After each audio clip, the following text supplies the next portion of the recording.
दोस्तों, बॉलीवुड में जितने भी आउटसाइडर्स हैं वो मुंह से कम बोलते हैं और उनका काम ज्यादा बोलता है। लेकिन जो स्टार किड्स हैं उनके साथ ठीक उल्टा है। वो हमेशा उल्टी सीधी बयानबाजी करते हैं, उल्टी सीधी हरकतें करके ही सुर्खियों में रहना पसंद करते हैं, क्योंकि काम तो इनके बस का होता नहीं। आज हम जिस स्टार किड की बात करने जा रहे हैं वो ऐसी अभिनेत्री है जिसे एक्टिंग का ए भी नहीं आता और अपने आप को किसी सुपरस्टार से कम नहीं समझती। न शक्ल सूरत है न एक्टिंग का टैलेंट, फिर भी किसी से सीधे मुंह बात नहीं करती। ये एक्ट्रेस के नाम पर धब्बा है जिसका नाम है सोनम कपूर। सोनम कपूर का जन्म हुआ था 9 जून 1985 को मुंबई, महाराष्ट्र में। सोनम के पिता अनिल कपूर और मां का नाम सुनीता कपूर है। सोनम एक फिल्मी बैकग्राउंड से बिलोंग करती है और इस बात का घमंड उसके बयानों में साफ नजर आता है। सोनम के 2 छोटे भाई बहन भी हैं। छोटी बहन का नाम है रिया और भाई हर्षवर्धन कपूर। सोनम के दादा भी किसी जमाने में फिल्म मेकर थे और उनका नाम था सुरिंदर कपूर। सोनम कपूर के कजिन्स की बात की जाए तो अर्जुन कपूर, जानवी कपूर और मोहित मारवा का नाम आता है। रणबीर कपूर भी सोनम कपूर का अपनी मम्मी की तरफ से सेकंड कजिन लगता है। सोनम कपूर की स्कूलिंग मुंबई के आर्या विद्या मंदिर से हुई थी, जो कि जुहू में स्थित है। सोनम कपूर बचपन में काफी ज्यादा शरारती थी और न सिर्फ स्कूल से बंक मारती थी बल्कि अपनी उम्र के लड़कों को बुली करने के लिए भी काफी फेमस थी। सोनम ने ग्रेजुएशन तक की पढ़ाई की है। ग्रेजुएशन के समय सोनम का वेट 90 केजी से भी ज्यादा था और वो एक्टिंग की फील्ड में आना ही नहीं चाहती थी। लेकिन ये बॉलीवुड है, यहाँ कोई स्टार किड भले ही एक्टिंग नहीं करना चाहता हो, लेकिन उसे जबरदस्ती फिल्मों के ऑफर दिए जाने लगते हैं। यही हुआ था सोनम कपूर के साथ। सोनम कपूर का वजन कम कराया गया और संजय लीला भंसाली सोनम को फिल्मों में लॉन्च करने के लिए मरा जा रहा था। कहा जाता है कि संजय लीला भंसाली ने फिल्म सावरिया में रणबीर कपूर के अपोजिट सोनम कपूर को फाइनल कर लिया था फिल्म के बनने से पहले ही, और वो इसके लिए हर रोज अनिल कपूर के घर जाकर सोनम को एक्टिंग के लिए मनाया करता था। एक स्टार किड को पहली दूसरी फिल्म भंडारी के प्रसाद की तरह बिना किसी ऑडिशन के यूं ही फ्री में दे दी जाती है, जबकि एक आउटसाइडर को पहली फिल्म के लिए सालों साल मेहनत करनी पड़ती है, हजारों ऑडिशंस देने पड़ते हैं।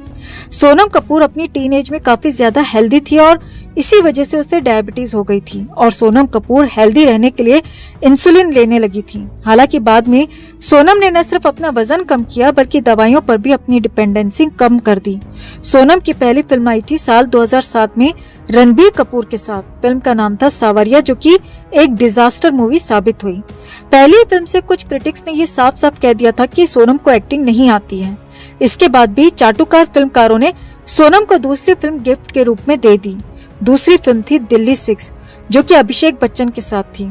वैसे पहली फिल्म सावरिया से सोनम कपूर और रणबीर कपूर के अफेयर की खबरें मीडिया में काफी ज्यादा आने लगी थी। सावरिया रणबीर कपूर की भी पहली फिल्म थी, तो पहली फिल्म से दोनों ने अपने अफेयर की शुरुआत भी शुरू कर दी थी। हालांकि इन दोनों का अफेयर भी बहुत ज्यादा लंबा नहीं चला और जल्दी ही खत्म हो गया। इसकी दूसरी फिल्म थी दिल्ली 6, वो फ्लॉप साबित हुई। इसके बाद 2010 में इसकी तीसरी फिल्म आई जिसका नाम था आई हेट लव स्टोरी, लेकिन सोनम की तीसरी फिल्म भी सुपर फ्लॉप साबित हुई। I hate love stories film को डायरेक्ट किया था पुनीत मल्होत्रा ने। पुनीत मल्होत्रा मशहूर फैशन डिजाइनर मनीष मल्होत्रा का भतीजा है। इसी फिल्म से सोनम और पुनीत की नजदीकियां बढ़ने लगी थीं। फिल्म तो हालांकि सुपर फ्लॉप साबित हुई, लेकिन पुनीत और सोनम के अफेयर की खबरें मीडिया में छाने लगी थी। 3 फिल्में फ्लॉप होने के बाद चारों तरफ सोनम कपूर की आलोचना होने लगी थी कि इसे एक्टिंग का ए भी नहीं आता। तभी सोनम ने अपने पीआर टीम खड़ी की और अपने आप को स्टाइल आइकन के रूप में फेमस करना शुरू कर दिया। इसके बाद अनिल कपूर ने अपने नकारा बेटे के करियर को संवारने के लिए अपने होम प्रोडक्शन में एक फिल्म बनाई। फिल्म का नाम था आयशा। इस फिल्म के दौरान मीडिया में इसके आउटफिट्स को काफी ज्यादा बढ़ा चढ़ाकर बताया जाता था।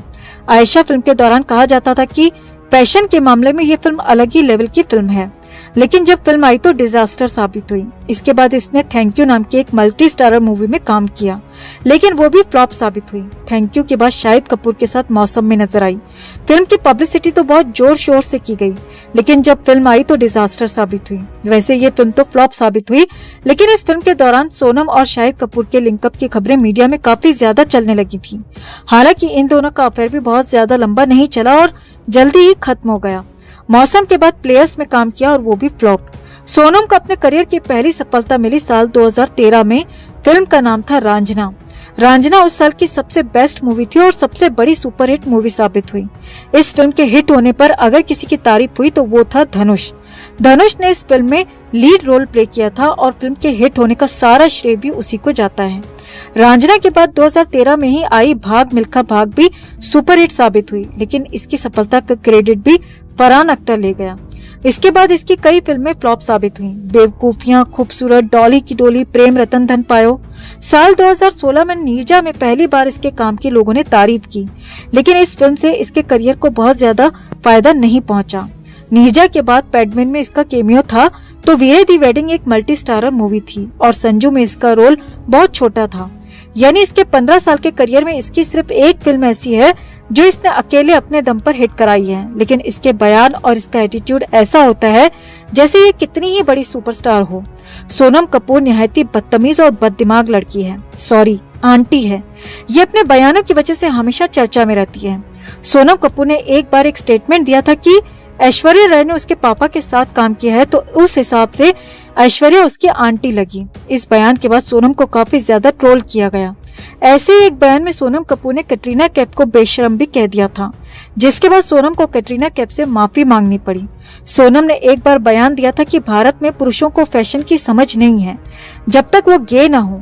इसके कहने का मतलब ये था कि भारत में सिर्फ गे लोगों को ही फैशन की समझ होती है और भारतीय पुरुषों को फैशन की कोई समझ नहीं होती, यानी करण जौहर जैसे टेढ़े मेढ़े लोग ही फैशनेबल होते हैं इसके अनुसार।